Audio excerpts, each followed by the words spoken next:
Der Neil und der Benny sind sich ganz sicher, dass Maggie von diesen Kubanern gefangen gehalten wird. Darum rufen sie dem Kommissar McPeel an. Der meint, sie müssen die Gangster unbedingt noch hinhalten, bis er mit Verstärkung ankommt.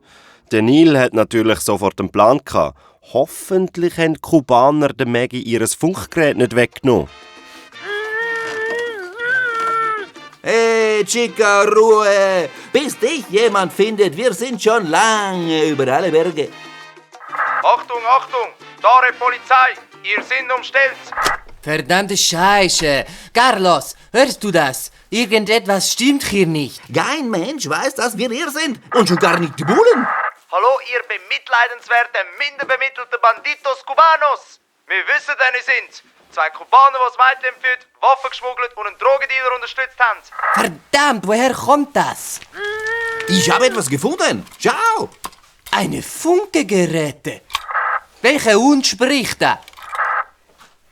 Habe ich doch schon mal gesagt. La Polizia! Hey Carlos, ich kenne diese Stimme. Das ist einer dieser anderen beiden Jungen. Eine Freunde von dieser Göre hier. Eines dieser verfluchten Kinder, die wir am Strand bei unseren Kisten beobachtet haben. Stimmt, du hast recht, mein Bruder. Mann, Carlos, ich glaube fast, wir sollten verschwinden. Jetzt geht's Schlag auf Schlag. Die Polizei ist am Anrasen. Zuvorderst sieht man bereits einen McPeel im Pontiac. Die 2 Kubaner stürzen Hals über Kopf aus der Wohnung. Maggie vergessen es komplett. Sie rasen die Treppen durch ab. Hey, nein, Leute, sie flüchten. Ja, hat sich denn der IQ nichts einfallen lassen? Komm, schnell! Oh Mann, so eine Scheiße! Geh von mir runter! Oh, dieser verdammte Banker hat ein Stolperdraht gespannt. In dem Moment fährt die Polizei vor und sichert sofort das Gebäude und die Strasse. Man hört den McPeel laut durch ein Megafon lärmen. Hände hoch! Sie sind verhaftet! Ali beide! Keine Bewegung mehr!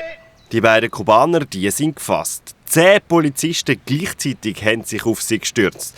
Der McPeel hat sofort wissen, wo die 3 Kinder sind und hat der eine am Kragen gepackt und durchgeschüttelt. Herr Kommissar, ich glaube, das langt. Neil, da bist du ja. Wo ist der Benny? Und wo die Maggie? Dort kommt er. Die Maggie ist nach wie vor gefesselt in einer Wohnung im 2. Stock. Hey, da kommt sie ja bereits schon zu laufen. Hinter dem Benny her.